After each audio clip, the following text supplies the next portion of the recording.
Hello, welcome back to the next installment of Wanderling's Choice. Without any further delay, I'm going to get into chapter 5, called The Gilded Cage. She awoke to what she thought was a tapestry hung above her head.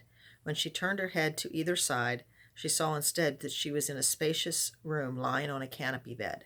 She sat up and took greater interest in her surroundings. The room dripped luxury and wealth. It seemed to be decorated for a princess. There was gold trim and lacing around the corners of the room, a wide vanity with a mirror and an enormous wardrobe to one side. There was a fireplace on the other side, and the foot of the bed faced the floor-to-ceiling window through which the morning sun was shining. She had a stray thought. She ran to the windows, pushed them open, and stepped onto the narrow balcony beyond. It was as she had suspected. She was in the dragon's castle. And if she needed more proof of the fact, she felt the wind whoosh over her head. Ree looked up and stared into the white underbelly of the dragon as it flew overhead her balcony. It banked in flight, turned itself about, and just hovered in midair.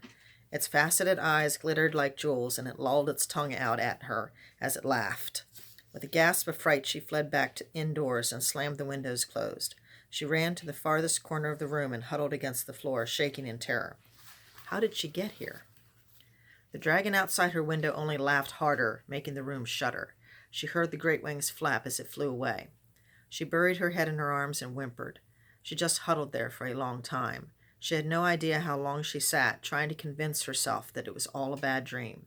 But she finally came back to her senses when she heard a gentle rap on the door. It opened, and a man dressed like a servant stepped in and proceeded to wait. Slowly, cautiously, Ree stood up and approached him. "Hello," she said. The man turned to face her. He seemed utterly human, and yet his eyes were blank and devoid of all emotion. Ree passed a hand in front of his face. He did not react at all. His eyes never followed her hand. He did not smile or acknowledge the motion. He seemed to be both deaf and mute. The strange man reached to her, but stopped just short of touching her. He then gestured with the other hand that she was to come with him. And all the time he did not speak, nor did his eyes focus on anything. Mutely she obeyed. He led her to an adjoining room. More people dressed like castle staff were gathered there. They all seemed to have the same affliction as this one man. They never spoke, or showed any emotion, or looked at anything. They were just bustling about, doing their jobs like automatons. The room was obviously a room for bathing. There was a huge, deep fireplace with a roaring fire set up, and iron spigots with kettles of water hung to be heated. The women servants who were filling a large bathtub with steaming hot water. A large woman with vacant eyes came up to her and motioned that she was to strip and bathe. Ree hesitated, but then did as she was bid. As Ree slid into the hot water, another servant girl approached and offered a tray with a pat of large soap and fragrantly scented oils. The servant girl looked past Ree to the blank wall. Ree bathed and scrubbed herself and soaped her long hair. It did feel good to have an actual hot bath and scrub off all the trail grime. When she stepped out of the bath, two more blank-faced women descended on her with towels to dry her and with a comb for her hair. She waved them off and relieved them of the towels and the comb. She saw no need for someone else to dry her. She was accompanied back to her room, where a modest woman's dress had been set out for her. She would have preferred a tunic and breeches, but she had no idea what they had done with their packs. A sumptuous lunch was provided by another soulless servant carrying a silver tray. She spent the rest of a very boring day looking out the window and pacing her room. She wanted to find Falcon and leave, but the manservant refused to let her do so. About an hour before dusk, she saw the dragon fly back to the castle and take roost on the highest parapet above her window. A servant appeared to light her room for the evening. Another appeared and went to the wardrobe. He chose an evening gown of silver and gold and laid it on the great canopy bed. He pointed to the dress and then to her. Apparently she was expected to don the dress. She grumbled, but did as he bid. Another servant, a woman this time, entered her room and pointed to the vanity with the mirror. Growling slightly in displeasure, Ree sat down and allowed her hair to be coiffed by this servant, who acted blind. Her hair was brushed and plait and braided, piled and pinned and bejeweled until the vacant-faced blind woman seemed to think her work was done and stepped back. Ree looked at the reflection in the mirror. A truly stunning woman gazed back at her. She saw her reflection and frowned. Yes, beautiful she may be, but it didn't feel right to her. She wanted her hair back in a simple braid down her back. She wanted a white tunic and brown breeches and riding boots. This was how Ree liked to dress, not like this. Certainly not for... Just what was she getting all dressed up for? She looked at the servants and knew they wouldn't tell her anything. Another manservant appeared and gestured that she was to come with him. She gathered up her noisy gown and followed. Servant led her down a long hallway, down a flight of steps, through a small atrium, down another flight of steps, into a large dining hall with a long table set for two. Her dinner host was already there. The man had appeared to her every night since she had entered the Forbidden Kingdom, stood next to his throne-like chair at the head of the table. He was dressed all in gold and saffron, and there was a modest circlet of gold set upon his head. He smiled when he saw her. "Greetings, my lady. I am King Nazar of the province of Gothra, and I am honored that you would join me for dinner." She raised her chin slightly. So that was it, eh? She thought to herself. He wasn't a duke or a mere aristocrat. He was the bloody king. She remembered the stories from her family and the people that she grew up with about kings and how they treated people of her station. Her kin were cannon fodder to them. She quickly reassessed how she was going to handle the situation. She wanted to be flippant and curt with him, but it just might get her killed. Best to play the part to the hilt and secretly find out what his plans were for her. Any hastiness might cost her dearly. She took a deep breath. Problem was putting on such an act would be a lot more difficult for her than what she really wanted to do. If she slipped up by saying or doing the wrong thing, she sucked her teeth. Being a mere farm girl was so much easier and much less complicated. "Much better," King Nazar was saying to her. "The dress flatters you nicely, my dear." "I'm glad you like it," she replied, because it was the expected response. Then she stumbled into silence. Now what was she supposed to do? He pulled out the chair for her and motioned her to be seated. His manners were impeccable. She had no idea how to act or behave. Mutely she seated herself. He returned to his own throne at the head of the table and seated himself. She waited until he had picked up his knife and fork before she began to eat. When she did eat, she just nibbled, though the spread was lavish. Ree's thoughts were spinning. She had no idea as to the next thing she should do or what she was supposed or expected to do. She simply let him go first. She allowed him to lead the conversation and interjected only when he asked a question of her directly. She found the whole experience maddening. She wanted to jump to her feet, throw the wine glass in his face, and demand he return her things and falcon to her and let her leave. But she couldn't do that. She had to be civil. She had to be proper. She had to be polite. She hated the whole experience and fumed inwardly. The dinner progressed quite peacefully until the end. Then Ree couldn't stand it. She had to ask just one tiny question. "Sire, am I your prisoner here?" King Nazar looked at her. Really looked at her this time. It was as if he expected that this was all some act of protocol. Then the face of royalty returned. "My dear, you misunderstand my intentions. It is I who is a prisoner to you and your charms." Oh, how she wanted to slap him right then and there. She clenched her fists, but restrained herself from doing any more. "You may only see me at night. I am busy during the day. But during the day you are free to roam anywhere your heart desires within these castle walls." Her heart skipped a beat. She felt the doors of her gilded cage closing about her. "Am I permitted to ride my horse?" she asked as he rose to leave. He looked at her narrowly. "Rhiannon, you no longer have any need of a horse. You are not permitted to leave the castle at any time, day or night. If you do, my servants have orders to kill you. Is that understood?" Ree's heart pounded in her ears. All she could do was nod in acquiescence. She felt the doors of her prison clang shut and lock. He had permitted her to explore the castle, so the next day she did go exploring.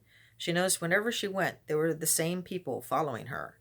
They may have been dressed like kitchen staff, servants, maids, or soldiers, but they were all the same. They all had human bodies with blank, staring eyes, soulless and lifeless, except for the job they were supposed to do.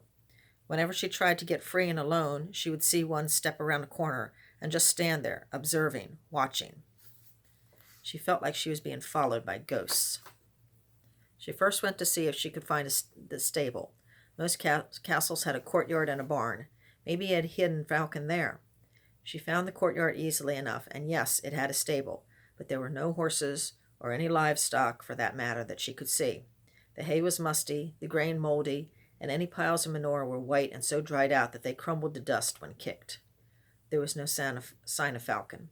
She even whistled for him, but received no answering whinny. What had Nazar done to him? Did he hide him, or did he just feed him to the dragon? The not knowing was the worst part. She sighed and made her way back up to the castle. She noticed that underneath a lofty archway leading away from the courtyard there was a large pile of stone rubble. She looked up to the keystone of the archway. There was a bright, shiny new shield embossed with the emblem of the castle, a great red golden dragon. She surmised the pile of stone rubble must be the remains of the last family symbol who lived in the castle before the dragon took up residence. She knelt down and carefully arranged the pieces of the old plaque together again, like pieces of a puzzle. When all the broken pieces were assembled together, the picture on the plaque was of a small falcon. Ree began to search throughout the castle for any high-vaulted doorway which had the dragon plaque on it. She always found a smashed plaque somewhere around the base, and when assembled it always had the picture of the falcon. All were like this but one.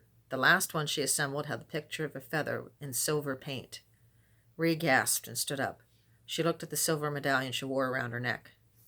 The feathers were identical. She stepped into the room it once had guarded. It was a child's playroom. Toys were scattered about, gathering dust. Along the wall was a small collection of toy horses, of all shapes and sizes and colors. There was a large rocking horse there, covered in gray. Ree stepped over to it and quietly, sadly brushed the gray powder off its forehead. She then gasped again and clapped both hands over her mouth in surprise. The rocking horse was painted to resemble a coppery red chestnut, with a white star on its forehead like wings. "Falcon," Ree whispered. She fled back to her room and stayed there the rest of the day. That night the same ritual happened. The same servants came to her room and lit the candles and lanterns. Another manservant went to the great wardrobe and picked out another dress, and this time one of deep midnight blue trimmed in silver, and gestured for her to put it on. The same woman servant styled her hair, and the same butler led her down to dinner with her king, the captor. She had a similar sumptuous feast with him, exchanged the same useless but appropriate banter, and again at the end of the feast she dared to ask a question. "For how long am I to be your guest, my lord?" she asked quietly. He looked at her as if it was a strange inquiry. "Forever, of course," was his reply. "Oh, my dear, you do not look so hopeless. I can provide you with such pleasures that a person of your station could only dream of. You have only to ask, and I will furnish you with it. You want gold and jewels? I can give you that. Fine dresses, and any pretty thing your heart could possibly desire. Your stay here could be as pleasant as you could possibly imagine. Or it could be otherwise." He let the subtle threat hang in the air between them. She did not dare to ask for details. She just trembled, nodded, and retired quietly to her room. But it seemed to her that the walls of her gilded cage were pressing in on her. She investigated the castle more the next day, choosing to climb the highest parapets long after the dragon had left for the day. She found the perch the dragon used by the claw marks gouging the great trenches into the top level. But soon she bored of wandering around and returned to her room to strategize how she would handle this night's conversation. She decided she wanted more information out of him, but she would have to be very sweet to the king and make him think he had a chance with her. That night a green and silver gown was set out for her to wear. Her hair was plaited and piled and suitably pinned with gems and silver, and she was led down to the expected dinner with her captor lord. She, as planned, was very sweet to him. She laughed at all his jokes, even if she did not find them amusing at all. She even allowed him to hold her hand and kiss it. He seemed to be playing right into her plans, staring romantically into her eyes and leaning towards her, his meal forgotten. "Oh, my lord," she said, smiling sweetly up at him, "why did you threaten me so on our first night? Was it really necessary? You couldn't possibly kill me now, could you?" And she leaned her soft cheek against his hand. His hand was suddenly pulled away, and his eyes grew dark and hard. He gestured to his manservant as he pushed himself back in his throne. Then he whispered in the servant's ear and waved him away. Looking back to her, he sniffed and smiled. "Let me show you what I can do," he said, and his expression was no longer romantic. 5 young women were led into the room. They all were beautiful, and all had all as blank-faced and soulless eyes as the other servants. "What is this?" Ray asked warily. "These are some of my most precious possessions," Nazar told her. "I found 5 pretty birds.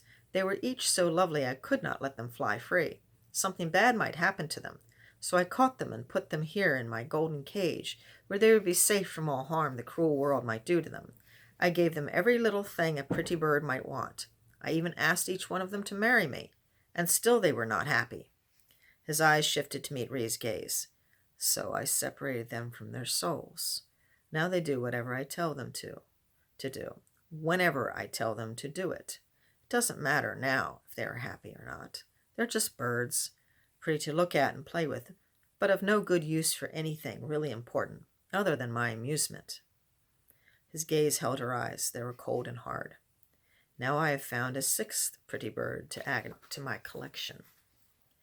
Ree felt her chest get tight, and it was getting very hard to breathe.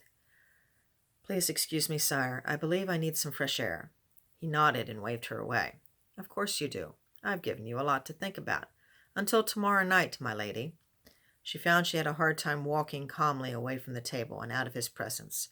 She either wanted to faint or run. She was trembling so badly her knees were knocking. She refused to faint.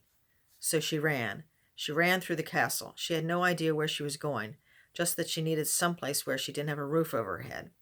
She needed to feel the free wind on her face and in her hair. She needed to ride Falcon fast and far away from this place. But Falcon was gone, so she ran to the courtyard. By the time she got there, her lungs burned and her legs ached.